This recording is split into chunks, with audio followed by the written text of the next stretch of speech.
Hi, how's it going? Pretty good. Hey, I was calling in to get your opinion on a particular subject. I wanted to see if you thought that maybe religion isn't necessarily the root of the problem, but more of like a symptom of the problem. Fear being the real problem, and religion is just something that's cropped up in these godly societies to take care of the real problem of fear. You know, fear of disease, fear of tragedy, fear of loss, fear of what happens after you die, those sort of things. Well, I think it's related. You know, I think religion pretends to assuage fears, right? They say, you know, we're going to take care of you. God's watching you. God's going to take care of you. These sorts of things, and you're going to go to the happy place when you die, and you don't need to be afraid.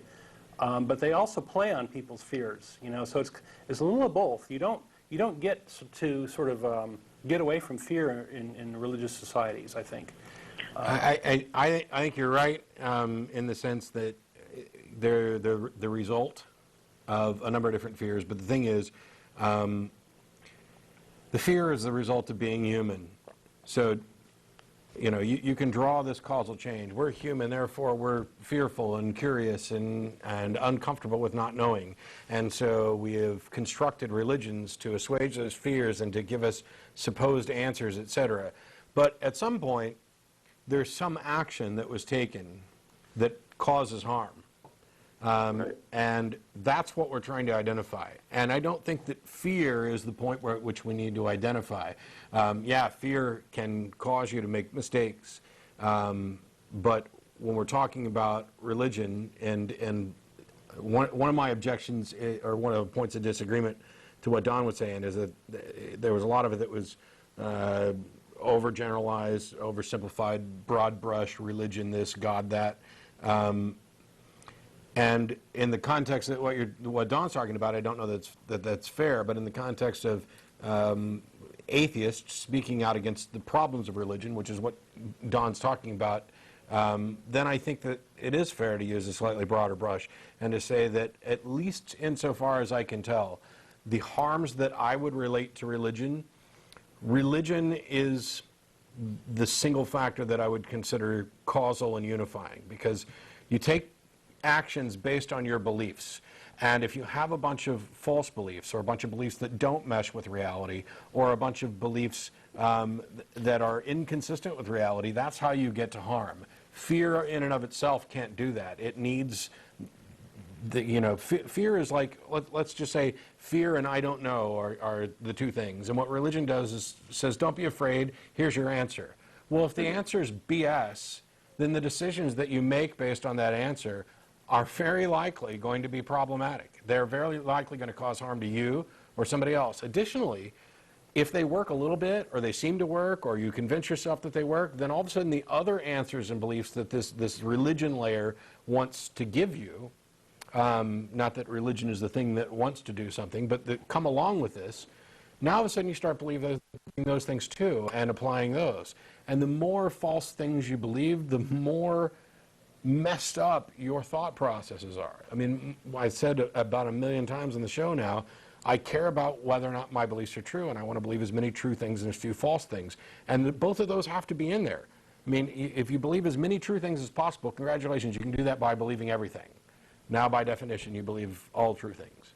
And if you wanted to just believe as few false things as possible, congratulations, you can believe nothing.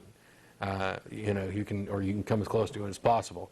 But what I'm talking about is a precise filter that lets you, I'm not going to say I believe this or I accept that this claim is true until there's good reason to do so. Because if I do it beforehand, then I'm placing myself at risk. And if I take action based on those, because I take actions based on those beliefs, and I want to make damn sure that those beliefs are true. And that's what religion, kind of in the broad sense, doesn't do. It may be the case that there is some God or some higher power. I don't see any reason to think there is one, and I couldn't prove that there isn't one. But the point is that those who claim there is can't prove that there is one.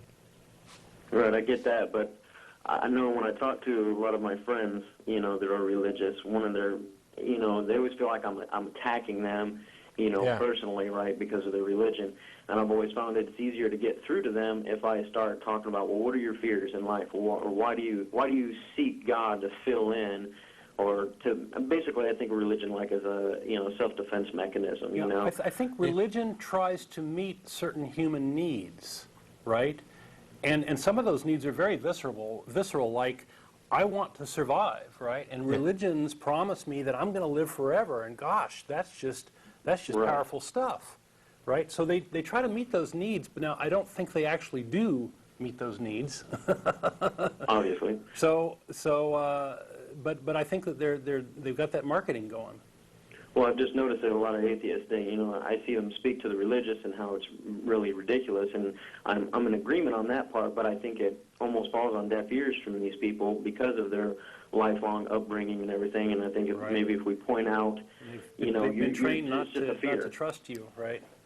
'Cause there will be Yeah, these along people with that- coming to take you away, and they're gonna take you to the devil and all this stuff, right? So you have to not listen to them. There's lots of approaches that may or may not work. We've talked about this a lot at different times, especially, when to ridicule, when is ridicule a valid tool, when to rely on reason, who's likely to listen to reason. I don't think for a second that there's going to be some fundamentalist listening to the show that is going to become an atheist Have an atheist epiphany, right? because of anything I've said. And oftentimes I'll talk about the problem that I see with religious moderates providing legitimacy and shelter for the fundamentalists by using the same name, the same holy books, the same beliefs. They're just not quite as gung-ho about them. It doesn't earn me a lot of credit, or doesn't earn them a lot of credit. But I do see that religious moderation, I think, or religious moderates are essential.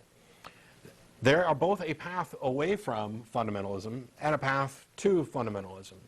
And my goal, while the goal of the show is never to deconvert or get somebody to abandon their religion, it's about, first of all, clearing up misperceptions about atheists and atheism and providing that outlet, raising the level of public debate to whatever degree we can, actually having conversations and discussions about things. And if somebody abandons their religious belief because of that, great.